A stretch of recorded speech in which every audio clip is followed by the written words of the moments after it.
చూసుకున్నట్లయితే సంవత్సర కాలం వెయిట్ చేశారు పథకాల కోసం ప్రజలు. ఆంధ్రప్రదేశ్లో కూటమి ప్రభుత్వం వచ్చి సంవత్సర కాలం పరిపూర్ణంగా కంప్లీట్ అయ్యింది. ఏ బాగా ఫాస్ట్గా వెళ్ళినాయి అంటారు, ఏవి స్లోగా వెళ్తున్నాయి, ఎలా అనిపిస్తుంది? ఏది స్లోగా వెళ్తలేదు, ఏది ఫాస్ట్గా వెళ్తలేదు, అన్నీ నార్మల్గానే నడుస్తుంది. ఫాస్ట్గా వెళ్ళాలంటే వెళ్తానికి కుదరదు. కింద మామూలుగా రోడ్లు లేవు వెళ్తానికి ఫాస్ట్గా. ఈ మధ్యకాలంలో రోడ్లన్నీ సరి చేసాడు, శుభ్రంగా చేసాడు. ఈ విజయవాడ సిటీలో కూడా అక్కడికక్కడికి అంతా ఉన్న వాటిని కొంచెం సరి చేసాడు. ఎక్కడికక్కడ స్పీడ్ బ్రేకర్లు అరేంజ్ చేసాడు, వాటికి సిగ్నల్ లైట్లు అరేంజ్ చేశారు. ఇది ఆ లైట్ వెలిగే దగ్గర కొంచెం ఇక్కడ స్పీడ్ బ్రేకర్ ఉందని గుర్తింపు కోసం. పరిపాలనలో ప్రథమంగా చూసుకుంటే పథకాల గురించి ఎక్కువ జనం మాట్లాడుకుంటూ ఉంటారు కాబట్టి తల్లికి వందనం పథకం వదిలేరు, గతంలో పెన్షన్ ఇచ్చారు. తర్వాత ఏదైతే ఉందో ఈ రేషన్ కూడా డిపోలో తీసుకునే సౌకర్యం మళ్ళీ వచ్చింది. గతంలో ఏంటంటే వ్యాన్ దాటిపోద్ది అనే టెన్షన్ లేదు, ఎలా అనిపిస్తుంది? ఇది డిపోలో తీసుకునేది, అసలు ఇదివరకు పాతకాలంలో తీసుకునేది అది. ఇప్పుడు నాకు పని ఉందండి, నేను ఇప్పుడు నా ఇంటికాడ బండి ఉంది, నేను లేను. నేను 2 రోజులకు రాలేను బయటికి, ఊరు వెళ్ళా. ఇవ్వలేను, వెళ్తా 15 రోజులు టైం ఉంది కాబట్టి ఏదో రోజు తీసుకుంటా.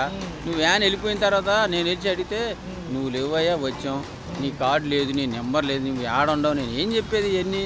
ఇప్పుడు గల్లీలో 10 మంది ఆగిపోతారు, అట్ట గల్లీకి ఆగిపోద్ది. మరి అప్పుడు పరిస్థితి ఏంది? అక్కడ అనుకో వెళ్ళిపోతా తెచ్చుకుంటా, ఒక రోజు కాబట్టి ఇంకో రోజు వెళ్ళి తెచ్చుకున్నారు. పాతకాల పద్ధతులు అంతే తెచ్చుకున్నారు కదా. వేలేదు వ్యాన్ పెట్టి నీ ఇంటికి తెచ్చాను, నీ ఇంటి వెనకాల తెచ్చానంటే ఇంటింటికి ఆడ తెచ్చిస్తున్నాడు. ఊరి చివర పెడతావు, ఆరును కొడతావు, రావాలి తీసుకోవాలి, అంతేగా జరిగింది. అక్కడ దాకా వచ్చినోడు ఇంకా దూరం వెళ్ళి తెచ్చుకోలేడండి. ఆడుంటే భరాసా నా ఆడ ఉంటే నేను రేపు వెళ్తా ఎల్లుండి వెళ్తానని. వ్యాన్ వచ్చి వెళ్తే నేను అక్కడ తిరగాలి, వెళ్ళి ఆ వ్యాన్ ఎక్కడ ఉందో ఏం చేయాలో ఎత్తుక్కోవాలిగా. మరి అవన్నీ చూసుకుంటానికి టైం పడుతుందిగా. ఎలా ఉందో చూస్తే తల్లికి వందనం పథకం చెప్పినట్టుగా 13,000 ఇచ్చారు, 2,000 స్కూల్ మెయింటెనెన్స్కి ఇచ్చారు. చాలా వరకు ఆ రోజు వెయిట్ చేసినప్పటికీ మార్గదర్శకాలు వదిలిన తదుపరి రోజే ఏదైతే ఉందో 12 తర్వాత లైన్గా పడుతూ వచ్చాయి. మీకు ఎలా ఉంది సార్ మీ సర్కిల్లో? ఎవరికి బాగానే ఉంది. ఇప్పుడు ఏం తొందరగా ఇచ్చావా ఇలేదు, ఇచ్చేలేదని ఏందండి. ఇచ్చిన కానీ పరిగెత్తి ఎంత పరిగెత్తాడు అని ఇస్తానన్నాడు. అలాగే వెనకో ముందో ఇచ్చేసాడు, అందరికి ఇచ్చాడు, అలాగే ఇచ్చాడు.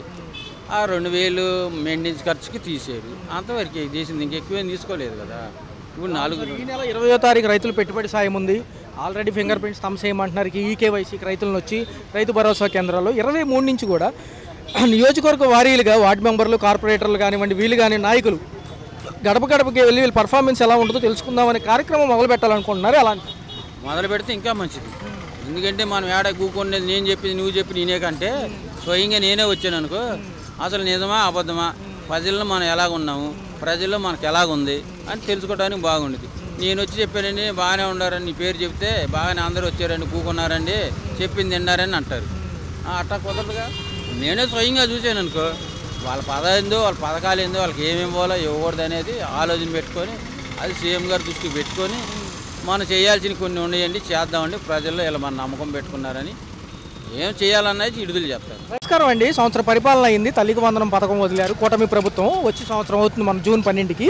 ఎలా అనిపిస్తుంది? ఈ తల్లికి వందనంలో కూడా 13,000 తల్లిల ఖాతాలకి, 2,000 స్కూల్కి ఇచ్చారు. ఎలా అనిపిస్తుంది? బాగానే అనిపిస్తుంది. ఇంకేమేమి అందుకున్నారు పథకాలు? మరి పథకాలు వేయలేదు చంద్రబాబు నాయుడు, రైతు భరోసా వేయలేదు కదా రైతులకి. 20వ తారీఖు ఇస్తామంటున్నారు కదా. పోనీ ఆయన ఇష్టం కదా. జగన్ హయాంలో ఫాస్ట్గా అందుకున్నారు. అప్పుడు జగన్ టైంలో ఏమైనా ముందుగా ఇచ్చారా? ముందు ఇచ్చినారా, ఆయన ఫాస్ట్గా ఉంటారు కదా. అప్పుడు వాలంటీర్లు వచ్చి ఇచ్చేవాళ్ళు ఇంటింటికి. ఇప్పుడు లేరు కదా. నేరు ఇప్పుడు నేరు. మరి రైతు భరోసాలు లేవు. మరి అమ్మ ఒడి వేసాడు అనుకోండి. మరి జగన్ పాలనలోనే అన్ని పథకాలు అమలు చేశారు. మరి రేపు ఆగస్టు 15కి ఉచిత మహిళలకి ఉచిత బస్సు ప్రయాణం అంటున్నారు. మరి ఎలా ఉండబోతుంది అంటారు? మంచిదేనా లేదా కొట్టుకుంటారా? ఇబ్బందిగా ఏమో ఏం చెప్తాము. 15వ తారీఖు ఉచిత బస్సు అంటున్నారు కదా. అండి అయితే ఏంటంటే టోటల్గా మరి 1 ఇయర్ ఎలా అనిపిస్తుంది? సంవత్సరం పాటు మరి అలాగే అనిపిస్తుంది. మరి చూసుకున్నట్లయితే వాళ్ళు ఏమంటున్నారంటే పథకాలు కటింగ్లు చేశారు కదా, మరి ఇబ్బంది కదా, ఈ సంవత్సరం పోయింది కదా అంటున్నారు. మరి ఏమంటారు? మరి ఏమంటారంటే సంవత్సరం పోయింది, ఆయన ఇష్టము, ఇక ప్రభుత్వం ఇష్టం, మన ఇష్టం ఏటో ఉంది. అప్పుడు బాగుంది, ఇప్పుడు బాగుంది. ఎప్పటికప్పుడే బాగుంటుంది ప్రభుత్వము, ఎప్పటికప్పుడే బాగుంటుంది. ఆ ప్రభుత్వం వచ్చి ఎలాగుంటుంది, ఈ ప్రభుత్వం వచ్చి ఎలాగుంటుంది. వాళ్ళ డబ్బు ఇచ్చినారు మనకి మంది. సార్ చూసుకున్నట్లయితే కూటమి ప్రభుత్వ సంవత్సర పరిపాలనతో పాటు తల్లికి వందనం కూడా 1 సంవత్సరం తర్వాత డేటా తీసుకుని వదలడం జరిగింది. ఎలా ఉంది? అట్టహాసంగా రిలీజ్ చేశారు, కొంతమందికి పడుతున్నాయి అంటున్నారు, కొంతమందికి రావట్లేదు అంటున్నారు. పడినాయండి, మ్యాక్సిమం అందరికీ పడినాయండి. మా ఇంట్లోనే మా అక్కడికే పడ్డాయి చెప్తున్నాగా. ఎలా ఉంది సార్ కూటమి ప్రభుత్వంలో పవన్ కళ్యాణ్ గారు తీరుగతులు ఎలా ఉంది? పవన్ కళ్యాణ్ గారు అంటే పర్లేదండి. 1 ఇయర్ అంటే టైం ఇవ్వాలి కదా. మిగతా వ్యవస్థలు ఎలా ఉన్నాయన్న అంటే ఇంకా 6 పథకాలు కూడా దాదాపు అయిపోవచ్చినాయి అని మొన్న చంద్రబాబు గారు అన్నారు. అయితే హడావుడిగా చెప్పడంతో కొంచెం విమర్శలు వస్తున్నాయి. అంటే ఇంకా 3 పథకాలు పెండింగ్ ఉన్నాయి కదా. అవునండి, గ్యాస్ పథకం ఒకటి అయిపోయిందండి, అమ్మ తల్లికి వందనం ఒకటి అయిపోయింది, పింఛన్లు ఒకటి అయిపోయినాయి. ఇంకా ఫ్రీ బస్ అన్నారు కదా, అది చూడాలండి. చేస్తారండి, కంపల్సరీ చేస్తారు. పాటు ఆడబిడ్డ నిధి ఉంది, ఏదైతే ఉందో నిరుద్యోగ భృతి అవి ఇస్తారులేండి, కొంచెం టైం ఇవ్వాలి కదండి. వెంటనే అంటే మరి పథకాలకు ఎక్కడి నుంచి వస్తుండేమని. మనం ఆల్రెడీ అప్పుల్లో ఉన్న రాష్ట్రం, దాని నుంచి కొంచెం కోలుకొని ఇలా ఇస్తున్నారంటే పర్లేదు కదా. జగన్ గారు ఇవ్వలేదు అని నేను చెప్పట్లా, ఆయన ఇచ్చారు. అది గత హయాంలో ఏంటంటే వాలంటీర్ వ్యవస్థ ఉండేది, ఇవన్నీ చూశారు. ఇప్పుడు ఏంటంటే అవన్నీ కొన్ని ఎక్కువ బడ్జెట్లో అవుతున్నాయని పక్కన పెట్టారు కదా. వాలంటీర్ వ్యవస్థ నేను ఒప్పుకుంటానండి, జగన్ గారు చేసింది మంచి. ఆయన చేసిన ఇది ఇంటికి రేషన్ బియ్యం పథకం కూడా మంచిదే కాదంటలా. డోర్ డెలివరీ లేదు కదా ఇప్పుడు వచ్చిన గవర్నమెంట్ వాళ్ళకి ఏదో ఒక వృత్తిని చూపించాలి కదా. వాళ్ళ దాన్ని తీసేసి మళ్ళీ వీళ్ళకి ఉన్నదాన్ని తీసేస్తే వాళ్ళు ఉద్యోగాలు ఎక్కడికి వెళ్తారండి? వాళ్ళకి ఇచ్చినప్పటికీ కూడా ఒకేసారి డిపోలో తీసుకోవడం, ఈ సర్వర్లు బిజీ, ఫింగర్ ప్రింట్లు పడకపోవడం ఇబ్బందులు ఉన్నాయి. జగన్ గారు చేసింది మంచే కాదంటలా, ఈయన చేసేది మంచే. ఎలా ఉంది సార్ టోటల్గా చూసుకుంటే 1 ఇయర్లో అమరావతి, పోలవరం ఇవన్నీ ఎలా కొలుక్కొచ్చినాయి అంటారు సమస్యలన్నీ? లేదా అప్పుడే అలా అవుతాయండి. అమరావతి ఇది 2-3 నెలలు కట్టేదండి. కరెంటు బిల్లులు ఎలా ఉన్నాయి? కరెంటు బిల్లు పెంచేశారులేండి, అంటే భారంగా ఉన్నాయి కట్టడానికైనా?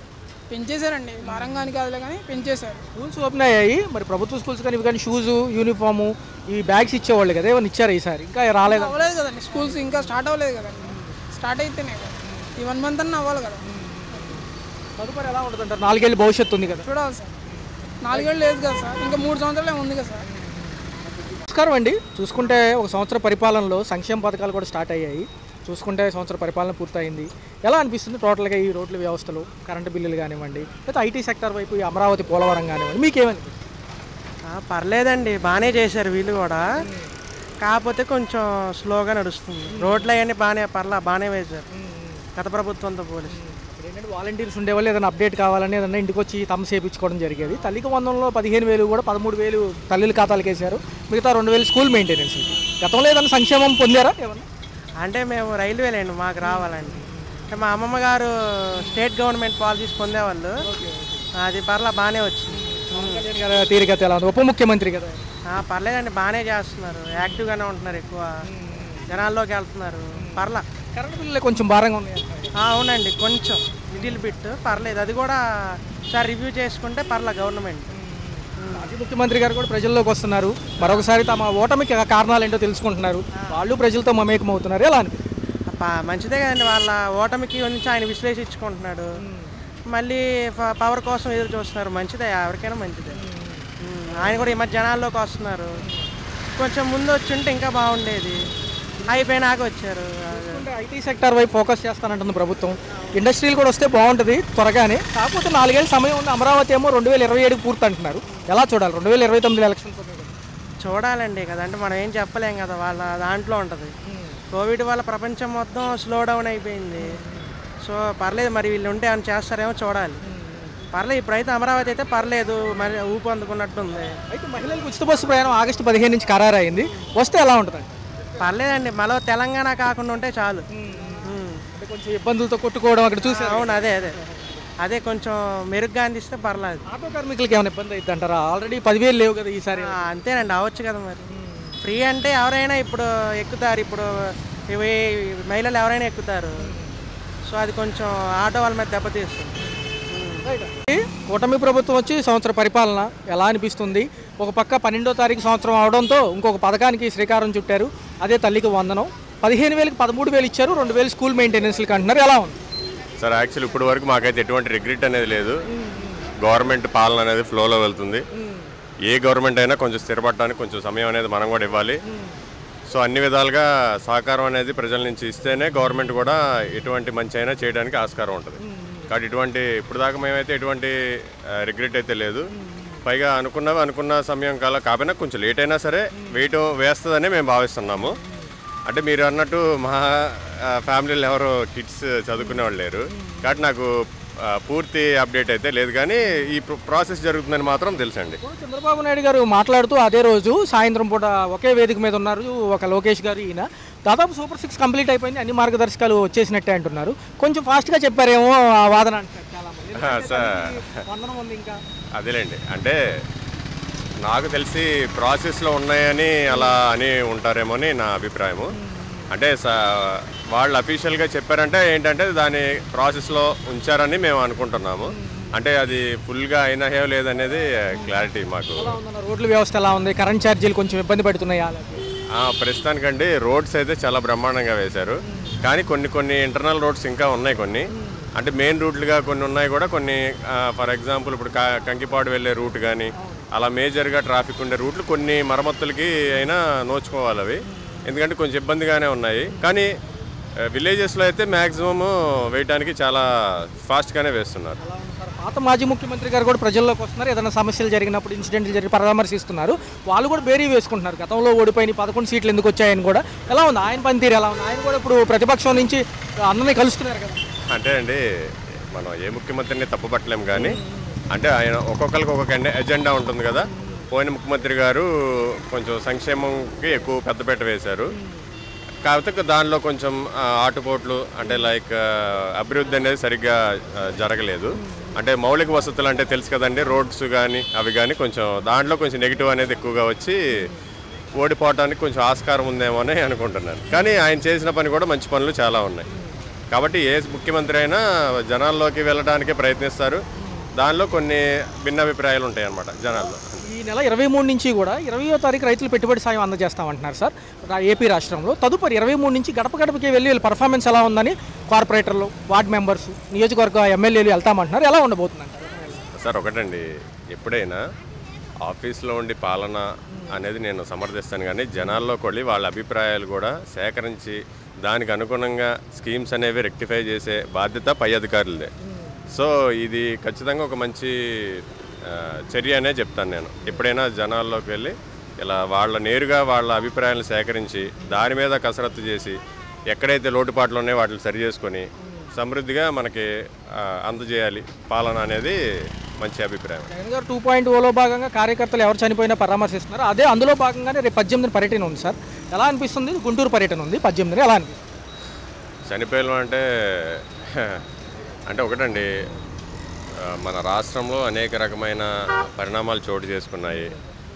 పరామర్శ అనేది చాలా మంచి విషయమే, కాకపోతే వాళ్ళ బ్యాక్గ్రౌండ్స్ కూడా ఒకసారి పరిశీలించి వాళ్ళు ఎటువంటి వారు, మంచివారా లేకపోతే ఎలాంటి వారు, పరామర్శ అనేది ఎవరైనా చేయొచ్చు, కానీ అది సమాజానికి ఏమి రిఫ్లెక్ట్ చేస్తుంది అనేది కూడా ఒకటి. మనం అంటే ఏమి సమాచారాన్ని మనం ఇస్తున్నాం, ఏమి ఇస్తున్నాం మనం, అంటే మంచి ఇస్తున్నామా లేదా దానివల్ల చెడు అభిప్రాయం కలుగుతుందా, ఇవి కూడా పరిగణలో తీసుకొని పరామర్శల కార్యక్రమాలు అనేది నిర్వహించాలండి. అండి చూసుకున్నట్లయితే సంవత్సర పరిపాలన ఎలా ఉంది సార్ టోటల్గా? ఉప ముఖ్యమంత్రి పవన్ కళ్యాణ్ గారు ఉన్నారు, కూటమి ప్రభుత్వం కలిసి వచ్చింది, ఈసారి గట్టిగా చేద్దాం అనుకుంటుంది. కొంచెం సమయం పట్టిన అన్నీ అవుతున్నాయి కదా. ఫస్ట్ పెన్షన్ ఇచ్చారు, తర్వాత ఏమో వేరే పథకం ఏదైతే రేషన్ కార్డులు ఇవి కూడా లైన్ అయ్యాయి.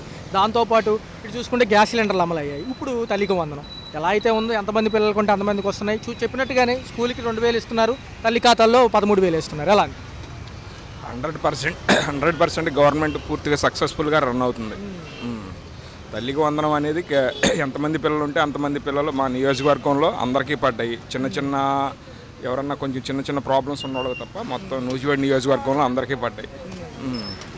మా మంత్రి గారి కొలిసి పార్సారథి గారిది కూడా 100% సక్సెస్ఫుల్గా రెండు వర్గాలు, ఇటు జనసేనని ఇటు తెలుగుదేశాన్ని బ్యాలెన్స్గా తీసుకెళ్తున్నారు.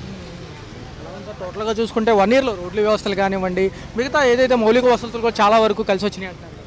నూజివేడు నియోజకవర్గంలో అయితే కొంచెం రోడ్ల వ్యవస్థ కొంచెం బాగుపడాల్సింది ఉంది, కొంచెం ఇంకా చేయాల్సింది ఉంది. అవి 2-3 పాత కాంట్రాక్టర్ల పెండింగ్ వల్ల ఈ పెండింగ్లు పడి ఉన్నాయండి. ఈ నెల 20వ తారీఖు రైతులకు పెట్టుబడి సాయం అందజేస్తున్నారు. తదుపరి 23 నుంచి కూడా ఇంటింటికి గడప గడపకి ఈ సుపరిపాలన ఎలా ఉందని చెప్పి అడగబోతున్నారు. ఎలా దాన్ని అడగడం ఇంకా అభిప్రాయ సేకరణ చేయటం వల్ల ఇంకా మెరుగైన పథకాలు అందించడానికి వీలుగా ఉంటుంది. చూసుకున్నట్లయితే టోటల్గా ఈ యొక్క 1 ఇయర్, రెండోది మనకి ఇంకా 4 ఏళ్ళు భవిష్యత్తు ఉంది. అమరావతి పోలవరం ఫాస్ట్గా అయితే కనుక ఉద్యోగ కల్పన బ్యాలెన్స్ ఉందంటారు. ఏదైనా ఏ రాష్ట్రం బాగుపడాలన్నా ఐటీ రంగం, రియల్ ఎస్టేట్ రంగం గట్టిగా ఉండాలి. ఈ 2 రంగాల మీద ఇంకా గట్టిగా దృష్టి సారించాలనేది మా అభిప్రాయం. సార్ టోటల్గా మరి ఇక పోలవరం, అమరావతి చూసుకుంటే కేంద్రం గట్టి సపోర్ట్ ఉంది కాబట్టి గతంలో లాగా నిర్వీర్యం అవ్వకోకుండా కొద్దిగా ఫాస్ట్గా వెళ్ళే ఛాన్స్లు ఉన్నాయండి. ఒక జనసేన కార్యకర్తగా 2027కి ఆ 2 కంప్లీట్గా పూర్తి చేసి అప్పచెబుతామని నమ్మకం ఉంది. హలో, తెలుగు రాజ్యం ఛానల్ చూస్తున్నారా? సామాజిక, రాజకీయ, జీవన చిత్రణే తెలుగు రాజ్యం. అతిశయోక్తులు, అసత్యాలు ఉండవు. రాజకీయ కోణం కాదు, ప్రజాకోణమే కొలబద్ద. తెలుగు రాజ్యం వీక్షణ మీ ఉత్తమ అభిరుచికి నిదర్శనం.